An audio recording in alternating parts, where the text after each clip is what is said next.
Over at the lower house, there is optimism that the Netherlands-based court will assume jurisdiction of the Philippine case against China. Let's hear the details of this report from Freddie Abando.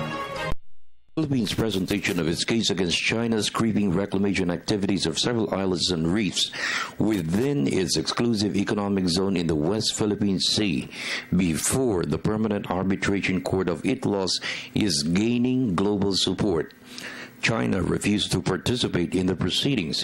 For the Philippines case to gain ground, the Permanent Court will assess its merits to establish jurisdiction. The court is a five-man panel.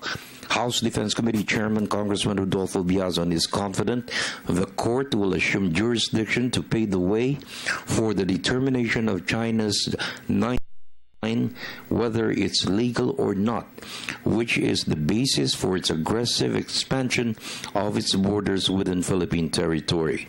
If, for example, the determination of jurisdiction is made, that United Nations Tribunal has the jurisdiction, then and only then will the subject matter will be discussed. And what is the subject matter being going to be discussed? First, the legality of the Chinese 9-dash claim. Yun. Kasi yung pag-uusapan sa tribunal, yung ating isinampang kaso on the legality of the 9-dash line claim.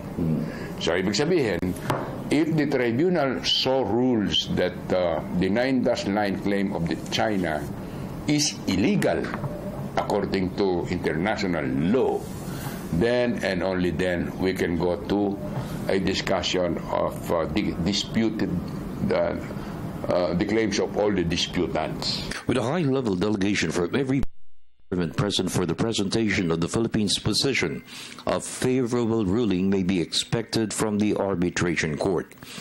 Because of this, China's envoy, Ambassador Zhao Zhanhua, expressed his country is open to settle its territorial dispute with the Philippines in bilateral talks. Biazon said it may be too late for China's offer. The former chief of staff stressed any talks in resolving territorial disputes in the South China Sea should also involve other claimant countries to include Vietnam, Malaysia, Brunei, and Taiwan. It must be a non-commitment from either side. From either side. Non-commitment, because no one of the two participants in such a talks can commit the whole thing because of the multilateral claims in the area. And of course, the only way to resolve this is the issue of the rule of law, meaning the United Nations Convention on the Law of the Sea must be the basis of these talks. Biazon stressed that if the court's ruling Philippines, the UNCLOS, the United Nations Convention on the Law of the Seas, will be enforced.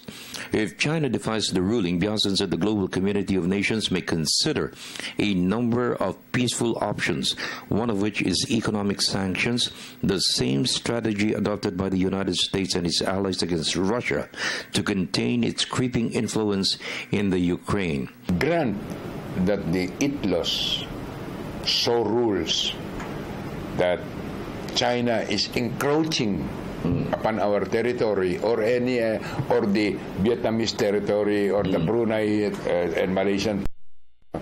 Grant that it rules that way. How will the international community effect the implementation of the ruling of the Intl? So the only model that I can see is that of the EU, European Union, sanctions against Russia's incursion into Ukraine. So you're talking of sanctions? Sanctions. For the People's Television Network, this is Freddie Abando reporting.